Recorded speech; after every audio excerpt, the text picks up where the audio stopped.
नारायणं नमस्ते नरोत्तमं देवीं सरस्वतीं व्यासं ततो जयमुदीरयेत्। नष्टप्रायेषु भद्रेषु नित्यं भागवत सेवया भगवतोत्तम श्लोके भक्तिर्भवति नैष्टिकी। कृष्णाय वासुदेवाय देवकी नंदनाय च नंदगोपकुमाराय गोविंदाय नमो नमः। जय श्री कृष्ण चैतन्य प्रभु नित्यानंद श्री अद्वैत गदाधर श्रीवासादि गौर भक्तवृंद। हरे कृष्णा कृष्णा कृष्णा हरे हरे, हरे राम राम राम हरे हरे। हरे कृष्णा।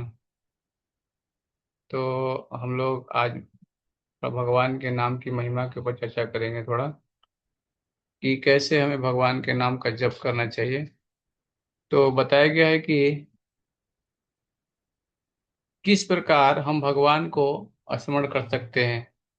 इस कृष्ण भावनामृत आंदोलन में हम अपने श्री प्रभुपाद जी बता रहे हैं, श्रीमद् भागवतम के पहले स्कंद के 7वें अध्याय के दूसरे और चौथे नंबर श्लोक पे उन्होंने दिया था, डरबन में 14 अक्टूबर 1975 में बताया था श्रील प्रभुपाद जी ने, कि किस प्रकार 24 घंटे हम भगवान श्री कृष्ण का स्मरण कर सकते हैं। इस कृष्ण भावनामृत आंदोलन में हम अपने शिष्यों को इसकी शिक्षा देते हैं कि यह कृष्ण भावना है और इसकी सरल विधि है भगवान के नाम का जप करने से। हरे कृष्ण कृष्ण कृष्ण हरे हरे, हरे राम राम राम हरे हरे। जप एवं कीर्तन यही विधि है। हमारे पास माला की थैली है और हमें से हमारी जो माला है, हर मोती को हम एक एक पकड़ करके हरे कृष्णा कृष्ण कृष्ण हरे हरे, हरे राम राम राम हरे हरे का जप करते हैं। एक मोती पर 16 नाम का जप होता है और पूरी माला में 108 मोती होते हैं। इस प्रकार एक माला में लगभग 1700 नामों का जप करते हैं और हम अपने शिष्यों को कम से कम 16 माला करने के लिए कहते हैं। यह हमारा नित्य कर्तव्य है। इसमें लगभग 2 घंटे लगते हैं। तो श्रील प्रभुपाद जी स्पष्ट बता रहे हैं कि हमें नियमों को पालन करते हुए भगवान के नाम का जप करते रहना चाहिए, इसे कभी छोड़ना नहीं चाहिए, क्योंकि जो जप है यही हमारी आध्यात्मिक जीवन के आगे बढ़ने के लिए एक विधि है। तो भगवान श्री कृष्ण भी 108 मोतियों पर गिनती करते थे। श्री कृष्ण पुस्तक में आप देखेंगे जो 35वां अध्याय है, गोपियों का वीरा भाव में भगवान के बताते हैं यहाँ पे कि भगवान कृष्ण के पास हजारें गाय थी और उनके रंग के अनुसार उन्हें विभिन्न वर्गों में बांटा गया था। तो भगवान के पास हजारों गाय हैं और अलग अलग रंग की गाय है भगवान के पास, और उन्हें विभिन्न विभिन्न विभिन्न वर्गों में बांटा गया है। रंग के अनुसार उनके लगभग अलग नाम भी थे।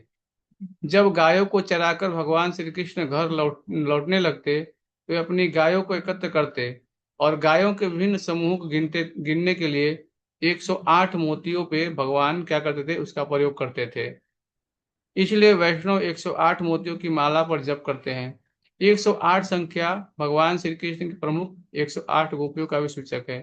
तो स्पष्ट बताया गया है कि भगवान जो है वो गाय चराने जाते थे, तो जब जब गायों को लेके आना होता तो अलग अलग जो गाय थी, अलग अलग नाम से भगवान ने उनको नाम भी है। तो भगवान भी जप माला पे उसका प्रयोग करते थे। तो हमें समझना चाहिए जो जप है ये बहुत हमारे आध्यात्मिक जीवन के लिए जरूरी है।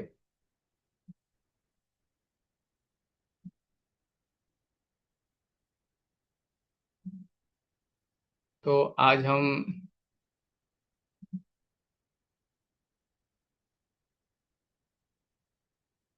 15 श्लोक नंबर पाठ करेंगे।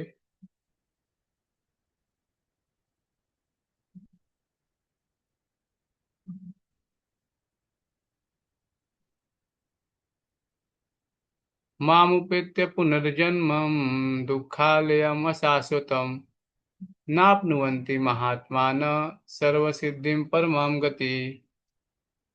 स्पष्ट बताया गया है यहाँ पे। भगवान बता रहे हैं माम उपेत्य पुनर्जन्म। माम यानी मुझको, उपेत्य उपेत्य का अर्थ होता है प्राप्त करके, पुनः यानी फिर से। मुझे प्राप्त करके महायोगी,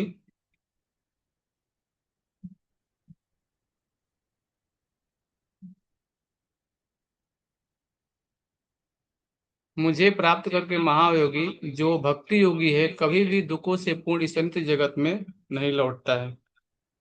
तो भगवान यहाँ स्पष्ट बता रहे हैं कि संसार में कोई व्यक्ति जब भक्ति करता है, हाँ, कोई महान पुरुष कोई भी हो, भगवान कृष्ण की भक्ति करता है, यानी भक्ति योग में लगता है, तो कभी भी दुखों से पूर्ण इस अनित्य जगत में लौट के नहीं आता है, क्योंकि उन्हें परम सिद्धि प्राप्त हो चुकी होती है। तो हम जब भक्ति कर रहे हैं तो हमें जानना चाहिए कि जो ये जगत है क्या है, यहाँ बताया गया है तात्पर्य में श्लोक कहते हैं, चूंकि यह नश्वर जगत जन्म जरा तथा मृत्यु के क्लेशों से पूर्ण है, अतः जो परम सिद्धि प्राप्त करता है और परम लोक कृष्ण लोक या गोलोक वृंदावन को प्राप्त होता है, वह वहां से कभी वापस नहीं आना चाहता। तो यहाँ स्पष्ट बताया गया है कि हम रह रहे, इसका नाम है भौतिक जगत। भौतिक जगत जो है यहाँ पे बताया गया है कि जन्म मृत्यु जरा व्याधि, इसकी वास्तविक स्थिति यही है यहाँ पे। लेकिन अगर हम करते हैं तो यहाँ बता रहे हैं भगवान कृष्ण कि वह वहां से कभी वापस नहीं आता, भगवान के धाम से वृंदावन, हाँ, गोलोक वृंदावन। इस परम लोक को वेदों में अव्यक्त अक्षर तथा परमागति कहा गया है, किंतु यह चरम लक्ष्य है जो महात्माओं का गंतव्य है। महात्मा अनुभव सिद्ध भक्तों से दिव्य संदेश प्राप्त करते हैं और इस प्रकार वे धीरे धीरे कृष्ण भावनामृत में भक्ति विकसित करते हैं और दिव्य सेवा में इतने लीन हो जाते हैं कि वे न तो किसी भौतिक लोक को जाना चाहते हैं, यहाँ तक कि न ही वो किसी आध्यात्मिक लोक में जाना चाहते हैं। वे केवल कृष्ण तथा कृष्ण के समीप चाहते हैं और कुछ नहीं। यही जीवन की सबसे बड़ी सिद्धि है। तो हम देखते हैं कि दो चीजें बहुत महत्वपूर्ण है यहाँ बताया गया है। क्या? भगवान की भक्ति। भगवान की भक्ति ऐसे है, जैसे बताया गया है कि जब पूरी तरह एकाग्रता के साथ प्रातः समय करना चाहिए और यदि संभव हो सके तो ब्रह्म मुहूर्त के समय सूर्योदय से 1.5 घंटा पूर्व मंत्र की ध्वनि पर पूरा मन एकाग्र करो। प्रत्येक नाम का उच्चारण स्पष्ट करो और धीरे धीरे तुम्हारे जप की गति सहज ही बढ़ जाएगी। तेज गति से जप का अधिक विचार मत करो, सबसे महत्वपूर्ण सुनना है। तो कलयुग में भगवान स्पष्ट बताते हैं कि कलयुग है यज्ञ विधि, यज्ञ संकीर्तन यज्ञ। तो नाम जब है, नाम के द्वारा हम भगवान को समझ सकते हैं, क्योंकि नाम और नामी में कोई भेद नहीं है। ऐसे बताया गया है, नाम नाम कार्य बहुधा निज सत्यतरा पिता निमित स्मरण न काल एतादसी तो कृपा भगवान नमापि दुर्दैव मिति मिहारिणान लगा। भगवान के अनेकों नाम है और अनेकों नाम में भगवान ने स्पष्ट अपनी शक्ति क्या की है, अर्पित कर दिया है। हाँ, तो हमें क्या करना चाहिए, भगवान को जानना है तो नाम जप बहुत जरूरी है। तो बताया गया है कि हो सकता है कि हरे कृष्ण महामंत्र का जप करते समय आरंभ में नौ साधक अनेक अपराध करे, जिन्हें नामाभास या नाम अपराध कहते हैं। उस स्तर पर हरे कृष्ण महामंत्र के कीर्तन एवं जप द्वारा कृष्ण प्रेम प्राप्त करने की कोई संभावना नहीं है। इसलिए व्यक्ति को चाहिए कि वह उपरोक्त श्लोक क्रीड़ातपि सुनिश्चेन तरोरपि सचुर्णा अमानि नाम मान कीर्तनी सदा हरि के अनुसार हरे कृष्ण महामंत्र का जप करे। तो हो सकता है कि स्वयं को मार्ग में तीर्ण से भी अधिक नीच मानकर, वृक्ष से भी अधिक सहनशील होकर, मिथ्या मान की भावना से श्रद्धा शून्य होकर के दूसरों को सदा मान देना चाहिए। ऐसी मन स्थिति में ही व्यक्ति सतत हरिनाम कीर्तन कर सकता है। तो भगवान को जानना है, हाँ, भगवान के नाम गुण रूप लीला, तो जब बहुत महत्वपूर्ण चीज है। कैसे बताया गया है हमें कि वृक्ष से भी अधिक सहिष्णु होना चाहिए, हमें सहनशील होना चाहिए। कैसे? जैसे मान लीजिए कि हम जाते हैं भूमि पे, चलते हैं अगर, तो घास होता है, जैसे पैर रखते हैं वो ऐसे ही घास दब जाता है, फिर अगला पाँव हम बढ़ाते हैं घास फिर से खड़ा हो जाता है। तो इसीलिए बताया गया है स्वयं को मार्ग में पड़े हुए तीर्ण से भी अधिक नीच मानकर, वृक्ष से भी अधिक सहनशील होकर, मिथ्या मान की भावना सदा श्रद्धा शून्य रहकर दूसरों को सदा मान देना चाहिए। ऐसी मन स्थिति में व्यक्ति सतत हरिनाम कीर्तन कर सकता है। तो बताया गया है कि इस संदर्भ को हमें स्मरण करना चाहिए हमेशा कि जप में ऊपरी एवं निचले ओठों के साथ जीवा भी कार्य करता है। जैसे नाम बोलते हैं ना, हरे कृष्ण कृष्ण कृष्ण हरे हरे, हरे राम राम राम हरे हरे। इन तीनों में क्या है, हरे कृष्ण और राम। हरे कृष्ण महामंत्र के जप में संलग्न करना है और हरे कृष्ण इन शब्दों का उच्चारण तथा श्रवण बिल्कुल स्पष्ट होना चाहिए। तो हमें जो नाम हम बोल रहे हैं ये स्पष्ट बोलना है, हरे कृष्ण कृष्ण कृष्ण हरे हरे, हरे राम राम राम हरे हरे। तब ऐसे हम जप करते रहेंगे तो क्या होगा, यहाँ बताया गया है कि स्पष्ट उच्चारण करने से क्या होता है कि जप अत्यंत सरल है, परंतु व्यक्ति को गंभीरता पूर्वक इसका अभ्यास करना चाहिए। इसलिए भगवान बताते हैं कि ये जो नाम है, हाँ, सारी शक्तियां भगवान ने इसमें अर्पित कर दी है।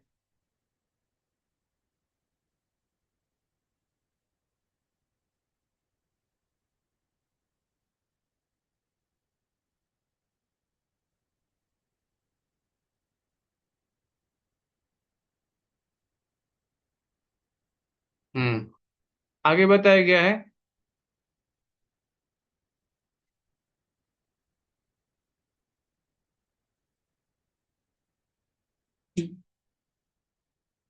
किंतु ये चरम लक्ष्य है, जो महात्माओं का गंतव्य है। महात्मा अनुभव सिद्ध भक्तों से दिव्य संदेश प्राप्त करते हैं, और इस प्रकार वे धीरे धीरे कृष्ण भावनामृत में भक्ति विकसित करते हैं, और दिव्य सेवा में इतने लीन हो जाते हैं कि वे न तो किसी भौतिक लोक में जाना चाहते हैं, यहाँ तक कि आध्यात्मिक लोक में भी जाना नहीं चाहते। हाँ, तो हमें बताया गया है कि हम जहां भी हैं वहीं हम भगवान के नाम का जप और भक्ति हमें करते रहना चाहिए। हाँ, वे केवल कृष्ण तथा कृष्ण का सामीप्य चाहते हैं, अन्य कुछ नहीं। यही जीवन की सबसे बड़ी सिद्धि है। इस श्लोक में भगवान कृष्ण सगुणवादी भक्तों का विशेष रूप से उल्लेख उल्लेख हुआ है। ये भक्त कृष्ण भावनामृत में जीवन की परम सिद्धि प्राप्त करते हैं। दूसरे शब्दों में वे सर्वोच्च आत्माएं हैं। तो ये जो हमने बताया है, हाँ, यहाँ बताया गया है सगुणवादी। देखिए, बहुत महत्वपूर्ण चीज है ये। हाँ, देखिए, अगर कोई व्यक्ति हमारे घर में आता है तो क्या केवल हम बातें करते रहते हैं क्या? नहीं, उसे हर एक चीज हम क्या करते हैं, उसके रहने की व्यवस्था, उसके खाने की व्यवस्था, और हर एक हम सेवा के द्वारा उसे प्रसन्न करना चाहते हैं। वैसे ही भगवान के जो भक्त होते हैं, भगवान के लिए हर सेवा के द्वारा भगवान को प्रसन्न करना चाहते हैं। तो हम सगुण भगवान के उपासक हैं। तो कई लोग भगवान को निराकार मानते हैं, भगवान ऐसा बोलते हैं। तो हमें समझना चाहिए कि क्या सेवा से बचना चाहते हैं एक्चुअली वो। हाँ, अगर कुछ खाएंगे नहीं फिर आप जी के दिखाइए तो मालूम चलेगा। हाँ, तो भगवान तो हमें सब कुछ दे रहे हैं। हाँ, तो फिर हमें क्या करना चाहिए, उनकी सेवा करनी चाहिए ना। तो ऐसे ही कई बार लोग समझ नहीं पाते इस बात को। हाँ, लेकिन जो कृष्ण भावना में तो भावित भक्त होता है, हाँ, ये बताया गया, ये कृष्ण भावना भावित में जीवन की परम सिद्धि प्राप्त करते हैं। वे दूसरे शब्दों में वे सर्वोच्च आत्माएं हैं। तो भगवान की भक्ति, हाँ, कैसे कौन लोग करते हैं? हाँ, बहुनाम जन्म नामन्ते ज्ञानवान प्रत्यय वासुदेव समिति सौ महात्मा सुदुर्लभ, बताते हैं भगवान। अनेक जन्म जन्मांतर जिससे ज्ञान होता है वो भगवान की सेवा में लगता है। हाँ, आ ब्रह्मा भूलना लोका पुनरावर्तिन अर्जुन माम पे तू कौन्तेय पुनर्जन्म न विद्यते। हाँ, आ ब्रह्मान यानी ब्रह्म लोक तक, लोका यानी सारे लोग, पुनः यानी फिर, आवर्तिन यानी लौटने वाले। इस जगत में सर्वोच्च लोक से लेकर के निम्नतर लोक, सारे सारे लोग क्या है, दुखों के घर हैं। अब देखिए, ब्रह्मा से लेकर के उच्च लोक से लेकर के नीचे तक जितने भी लोग हैं, हाँ, निम्नतर सारे लोग क्या है, दुखों के घर हैं। हाँ, भगवान बता रहे हैं जहाँ जन्म तथा मरण का चक्कर लगा रहता है, किंतु हे कुंतीपुत्र, जो मेरे धाम को प्राप्त कर लेता है वह फिर कभी जन्म नहीं लेता। तो ये बहुत महत्वपूर्ण चीज है, हमें जानना चाहिए। हाँ, भगवान यहाँ बता रहे हैं, क्या बता रहे हैं? हाँ, कि संसार में जो जीव है, हाँ, पुनरपि जननम पुनरपि मरणम जननी जठरे शयनम। हाँ, फिर माता के गर्भ में चक्कर लगाए रहता है। अगर हम भक्ति करेंगे तभी ये क्या होगा, बंद होने वाला है। इसीलिए भगवान यहाँ स्पष्ट बता रहे हैं कि जो जीव है इस बात को समझे। मनुष्य जीवन मिला है तो इस बात को समझे, क्योंकि समझने के लिए ही तो मिला है। अगर हम समझेंगे नहीं तो इस बात को क्या होगा, कष्ट कष्ट होगा। हाँ, दूसरा कोई मार्ग ही नहीं है। आगे बता रहे हैं, समस्त योगियों में को, चाहे वे कर्म योगी हो, ज्ञान योगी या हठ योगी, अंततः भक्ति योग या कृष्ण भावनामृत में भक्ति की सिद्धि प्राप्त करनी होती है। तभी वे कृष्ण के धाम को जा सकते हैं, जहां वे फिर से कभी वापस नहीं आते। किंतु जो सर्वोच्च भौतिक लोक को अर्थात देवलोक को प्राप्त होता है, उसका पुनर्जन्म होता रहता है। जिस प्रकार इस पृथ्वी के लोग उच्च लोक को जाते हैं, उसी तरह ब्रह्मलोक, चंद्रलोक तथा इंद्रलोक जैसे उच्चतर लोकों से लोग पृथ्वी पर गिरते रहते हैं। ये बात बहुत महत्वपूर्ण है, हमें जानना चाहिए। हाँ, देखिए, अगर हम भक्ति नहीं करेंगे तो हमारा अधोगति हो जाएगा, है ना। इसीलिए हमें क्या करना चाहिए, अच्छे से हम भक्ति करेंगे। हाँ, तो यहाँ बताया गया है कि भौतिक लोक में कई लोग स्वर्ग लोग जाने की इच्छा करते हैं, देवलोक को प्राप्त करते हैं, लेकिन हमें क्या उसकी योग्यता हासिल किया है क्या। हाँ, बताया गया है कि भौतिक लोक अर्थात देवलोक को प्राप्त होते हैं, उनका पुनर्जन्म होता रहता है। आप देवताओं के लोक में भी चले जाएंगे तो पृथ्वी लोकों से उच्चतर लोग जाएंगे, लेकिन ब्रह्म लोक, चंद्र लोक, इंद्र लोक जाएंगे आप, लेकिन फिर आप क्या होगा, पृथ्वी पर गिर गिर सकते हैं, गिरते रहते हैं। हाँ, तो हमें समझना चाहिए ऐसे जगह आना जाना क्यों लगा रहे। हाँ, इसे बताया गया था कि पुण्य जन्म, पुण्य कर्म करते हैं हम। हाँ, पुण्य कर्म करेंगे तो हम देवताओं के लोक तक जा सकते हैं, लेकिन जैसे ही हमारा पुण्य कर्म खत्म होगा क्या होगा, फिर वापस हम क्या होंगे, गिर सकते हैं। तो क्या ऐसी जगह जाना चाहिए हमें। हाँ, नहीं, हमें ऐसा चीज प्राप्त करना चाहिए, हाँ, जहाँ पे जा करके हमें लौटना नहीं पड़े। ऐसा हमें प्रार्थना करनी चाहिए भगवान से, मम जन्मनि जन्मनि सरे भवताद भक्तिर अहेतु की तभी। हम जहाँ भी हैं वहीं रह के अगर भगवान किसी से भक्ति करेंगे तभी हम चीजों से, हाँ, बच सकते हैं। इसलिए यहाँ बताया गया है कि मम जन्मनि जन्मनि सरे। यहाँ इसलिए भक्त की यही कामना होती है, क्या कामना होती है, कि वो हमेशा भगवान के नाम का भक्त करे, भक्ति करे और कृष्ण भावनामृत में लगा रहे। तो ये चंद्र लोक जो इंद्र लोक है, हाँ, यहाँ लोग जा तो सकते हैं, लेकिन फिर से वापस अपने जैसे ही पुण्य कर्म खत्म होगा फिर हम वापस गिर जाएंगे पृथ्वी लोक पे। हाँ, छांदोग्य उपनिषद में जिस पंचाग्नि विद्या का विधान है उससे मनुष्य ब्रह्मलोक को प्राप्त कर सकता है, किंतु यदि ब्रह्मलोक में वह कृष्ण भावनामृत का अनुशीलन नहीं करता तो उसे पृथ्वी पर फिर से लौटना पड़ता है। अब देखिए, अगर आप कहीं भी जाएंगे किसी भी लोक में, अगर कृष्ण भावनामृत का अभ्यास नहीं करते आप, तो फिर से आपको क्या होगा, पृथ्वी पर गिरना पड़ेगा। तो ये पुण्य कर्म के बल पे हम जा तो सकते हैं, लेकिन फिर से हमें वापस लौटना पड़ता है। इसीलिए हमें क्या करना चाहिए, पाप और पुण्य दोनों बंधन का कारण है, हमें समझना चाहिए।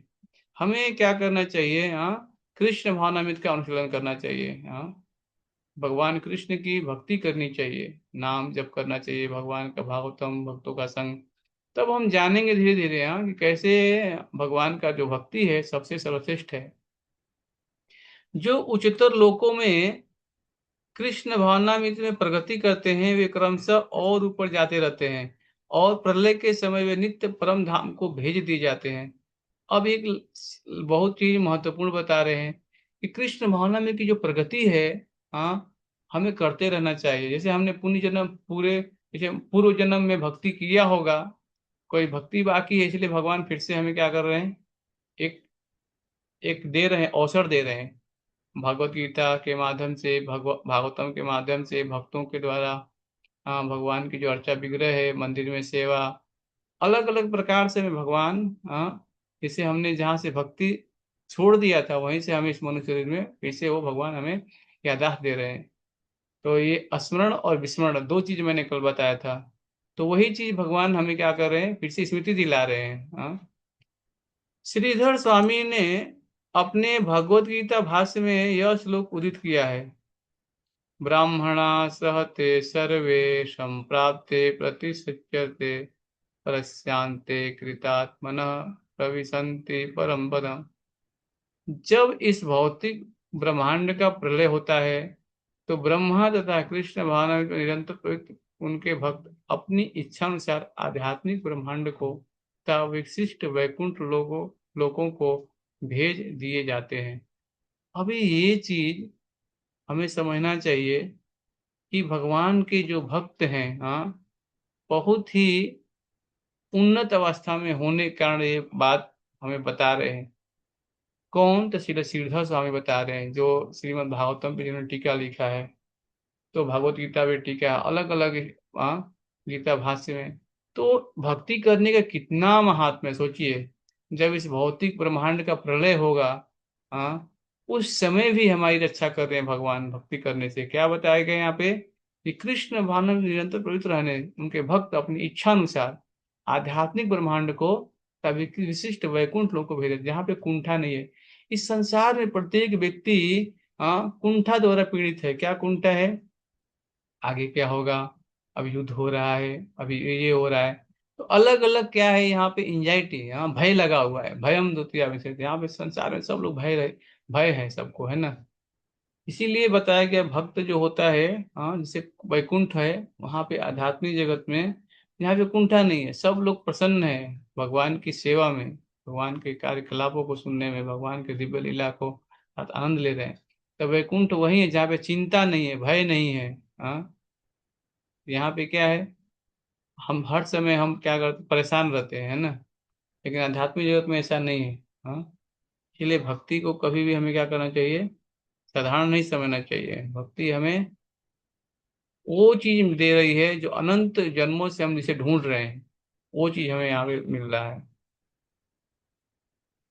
सहस्त्र युग पर्यंतम अहम ब्राह्मण विदो, अहम ब्राह्मणो विदो, रात्रि युग सहस्त्रांताम ते हो रात्र विदो जना।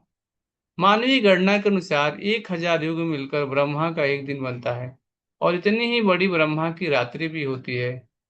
भौतिक ब्रह्मांड की अवधि सीमित है, यह कल्पों के चक्र रूप में प्रकट होती है। यह कल्प ब्रह्मा का एक दिन है, जिसमें चतुर्युग, जिसमें चतुर यानी 4 युग बताए गए। कौन से सतयुग, त्रेता, द्वापर तथा कलयुग के 1,000 चक्र होते हैं। सतयुग में सदाचार, ज्ञान तथा धर्म का बोलबाला रहता है। अब देखिए, एक एक युग का अलग अलग चीजें यहाँ बताई गई हैं। 4 युग होते हैं, सतयुग, त्रेता, द्वापर युग तथा कलयुग कि 1,000 चक्र होते हैं। ये देखिए यहाँ बताया गया है, भौतिक ब्रह्मांड की अवधि सीमित है। हाँ, एक लिमिट है इसका, कितने दिन तक ये रहेगा, है ना। फिर इसका क्या होगा, प्रलय हो जाएगा। तो एक इसका एक सीमित बनाया गया है इसका। और कैसे, तो बताया गया है कि कल्प चक्रों के रूप में ये कार्य करता है ब्रह्मांड, है ना। अब एक कल्प में एक एक कल्प जो है यहाँ बताया गया है, एक कल्प जो है, यह कल्प ब्रह्मा का एक दिन है। हाँ, जिसमें क्या होता है, चतुर्युग, 4 युग, कौन से, सतयुग, द्वापर, कलयुग, द्वापर और कलयुग के 1,000 चक्र होते हैं। सतयुग में सदाचार, देखिए अलग युग में हमें बताया गया अलग अलग थी। सतयुग में क्या था, सदाचार था, ज्ञान था, धर्म था, बोलबाला था, और अज्ञान तथा पाप का एक तरह से नितांत अभाव था। अब देखिए, तो ये जो चीज था सतयुग में, यहाँ पे अज्ञानता नहीं था, पाप नहीं था। हाँ, सतयुग के ये विशेष लक्षण था। यह युग 17,28,000 वर्षों तक चलता है। त्रेता युग में पापों का प्रारंभ होता है, और यह युग 12,96,000 वर्षों तक चलता है। अब देखिए, सतयुग में यहाँ पे बताया गया था अज्ञान और पाप एक तरह से नितांत अभाव था। लेकिन जैसे ही त्रेता युग शुरू हो रहा है यहाँ पे, हाँ, त्रेता युग का प्रारंभ हो रहा था, क्या हो रहा है, पापों का यहाँ पे प्रारंभ होना शुरू हो गया। अब जैसे ही द्वापर युग में सदाचार तथा धर्म का ह्रास होता है, देखिए यहाँ पाप आया, और द्वापर युग में क्या है, सदाचार चला गया, धर्म चला गया, ह्रास होने लगा धर्म का। हाँ, द्वापर युग में भगवान आए हैं, लेकिन फिर भी वहां पे देखिए, हम देखते हैं दुर्योधन है, हाँ, महाभारत युद्ध में, तो देखते हैं कि भगवान ने कितने सारे प्रस्ताव भेजे, युद्ध नहीं हो, फिर भी उन्होंने बात नहीं माना, सदाचार ही नहीं था, धर्म का ह्रास किया उन्होंने। हाँ, और क्या होता है, हाँ, पाप बढ़ते जाते हैं। हाँ, तो ये युग की अवधि कितनी है, 8,64,000 वर्षों तक चला है द्वापर। और सबसे अंत में जो अभी चल रहा है कलयुग, कलयुग, हाँ, कलयुग जिसमें हम विगत 5,000 वर्षों वर्षों से भोग कर रहे हैं, आता है, जिसमें कलह, हाँ, कलह, अज्ञान, अधर्म तथा पाप का प्राधान्य रहता है, और सदाचार का प्राय लोप हो जाता है। यह युग 4,32,000 वर्षों तक चलता है। तो ये अलग अलग युगों की अलग अलग यहाँ पे बताया गया है कि देखिए कैसे हर 10 10 बरस 10 साल तक यहाँ पे बताया गया, 4,32,000 कलयुग की आयु है। हाँ, फिर द्वापर युग की था 8,64,000। ऐसे क्या हो रहा है, कम होता जा रहा है। यहाँ से देखिए,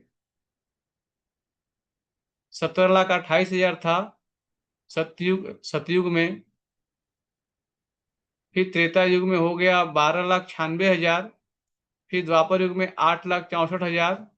और कलयुग 4,32,000, जिसमें 5,000 वर्ष अभी बताया गया है। इस युग में पाप क्या होता है, बढ़ जाते हैं। इस युग के अंत में भगवान स्वयं कल की अवतार धारण करते हैं और असुरों का संहार करते हैं और भक्तों की रक्षा करते हैं। तो ये जो है निरंतर क्या होता है, ये चलता रहता है। लेकिन इसी में से हम देखते हैं 4,32,000 जो आयु है कलयुग की, इसमें से अभी 522 साल पूर्व भगवान चैतन्य महापुरुष स्वयं आए और हमें आ करके, हाँ, भगवान की भक्ति कैसे करना है वो हमें सिखा रहे हैं। भगवान कैसे आए, तो भक्त के रूप में आए। प्रमाण क्या है, तो प्रमाण है चैतन्य चरितामृत। हाँ, उनके ग्रंथ पढ़िए चैतन्य चरितामृत, आपको मालूम चलेगा। भागवतम में भगवान के बताया गया है। हाँ, तो भगवान के जो अवतार हैं अलग अलग बताए गए, लेकिन भगवान का छुपा हुआ अवतार था, भक्त के रूप में आए भगवान। अब देखते हैं कि कलयुग जो है यहाँ बताया गया है कि कलह और अधर्म का प्राधान्य रहता है और सदाचार का लोप हो जाता है। हाँ, कलौ दोष निधि राजन अष्टि एक महान गुण कीर्तनाथ देव कीर्तन सम्मुख संगम परम भजन। कलयुग दोषों की खान है, लेकिन एक महान गुण है इसमें। क्या गुण है, नाम कीर्तन। हाँ, जो व्यक्ति भगवान के नाम का जप करता है, कीर्तन करता है, वही इन पापों से बच पाएगा। नहीं तो व्यक्ति हमेशा क्या होगा, कुछ ना कुछ पाप और अधर्म में लगा रहेगा। इसीलिए हमें क्या करना चाहिए, नाम जप करना चाहिए। हरे कृष्णा कृष्ण कृष्ण हरे हरे, हरे राम राम राम हरे हरे। जितना हम भगवान का नाम जप करेंगे, उतना ही हम कलह अज्ञान और अधर्म के पाप के कारों से बच पाएंगे। तो बताया गया है कि इस युग में पाप यहाँ तक बढ़ जाते हैं कि इस युग के अंत में भगवान स्वयं कल की अवतार धारण करते हैं, असुरों का संहार करते हैं, भक्तों की रक्षा करते हैं और दूसरे सतयुग का शुभारंभ होता है। तो ये चलता रहेगा। इस तरह यह क्रिया निरंतर चलती रहती है। ये चारों युग एक सहस्त्र चक्र कर लेने पर ब्रह्मा का एक दिन के तुल्य होता है। अब देखिए, ब्रह्मा की आयु कितनी है, सोचिए। सहस्त्र सहस्त्र चक्र कर लेने पर ब्रह्मा का एक दिन होता है, सोचिए। इतने ही वर्षों की रात्रि भी होती है। ब्रह्मा 100 वर्ष जीवित रहते हैं और तब उनकी मृत्यु होती है। अब देखिए, यहाँ बताया गया है कि ब्रह्मलोक से लेकर के और जो चींटी है, साधारण जीव है, हाँ, वहां तक ये मृत्यु, जन्म मृत्यु जरा व्याधि, ये चार चीज चलता ही रहता है। अब सोचिए, हाँ, तो हमें समझना चाहिए कि हम जहाँ रह रहे हैं, हाँ, ये शरीर कितना दिन रहने वाला है।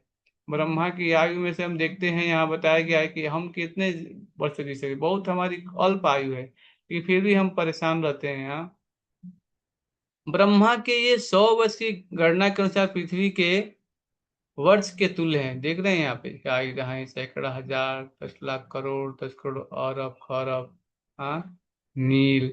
तो अलग अलग देखिए यहाँ पे कितने सारे तुल्य के वर्ष है, सोचिए आप। हाँ, तो हम समझ सकते हैं कि भगवान जो है, हाँ, कितने दयालु हैं कि मनुष्य जीवन दिए हमें। हाँ,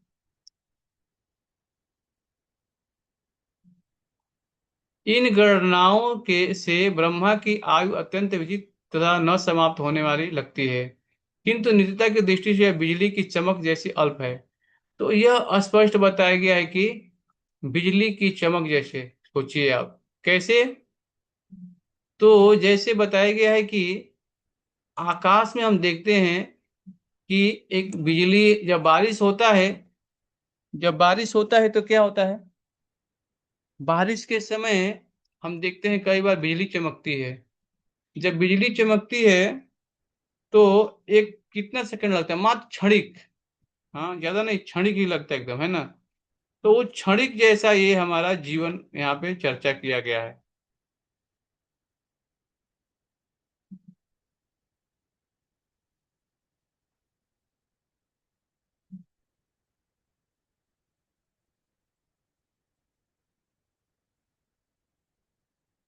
तो बहुत क्षणिक जीवन है हमारा एक्चुअली। यहाँ आज हमें समझने का एक मौका भगवान हमें बता रहे हैं। हाँ, बिजली की चमक जैसी अल्प है। कारणों में असंख्य ब्रह्मा अटलांटिक सागर में पानी के बुलबुलों के समान प्रकट होते हैं और लोप होते रहते हैं। अब देखिए, एक एक ब्रह्मांड है। हाँ, असंख्य ब्रह्मांड बताया गया यहाँ पे कारणों जल में भगवान के रोम रोम से कि ब्रह्मांड का सृष्टि हो रहा है। सोचिए, ब्रह्मा तथा उनकी सृष्टि भौतिक ब्रह्मांड के अंग हैं, फलस्वरूप निरंतर परिवर्तित होते रहते हैं। इस भौतिक ब्रह्मांड में ब्रह्मा भी जन्म, जरा, रोग तथा मरण की क्रिया से छूते नहीं है।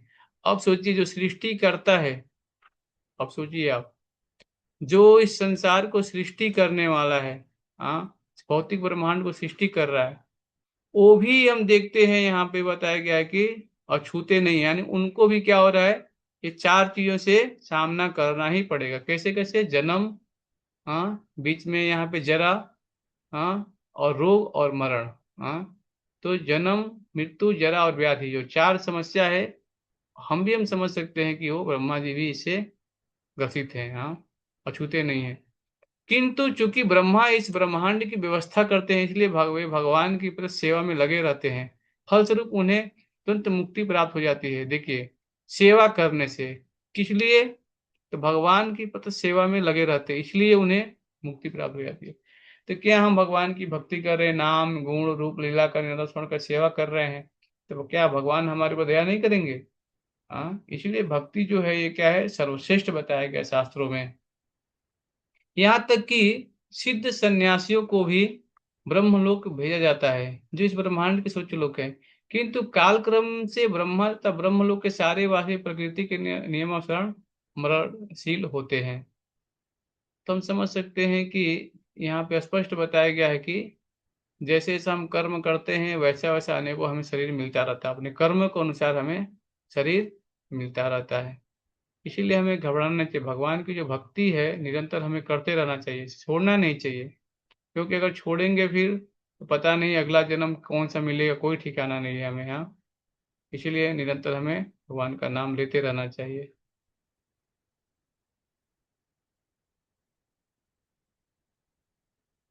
तो अभी हम थोड़ा सा प्रश्न उत्तर लेंगे हम।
कोई किसी का प्रश्न है तो पूछ सकते हैं।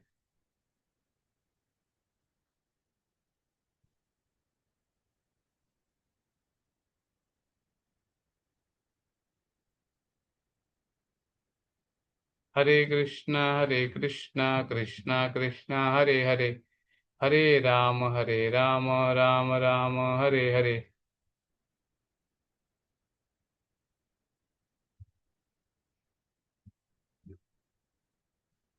जय श्री श्री राधा श्याम सुंदर भगवान की जय। जगन्नाथ बलदेव सुभद्रा मानी की, श्री श्री गौर निताई की जय।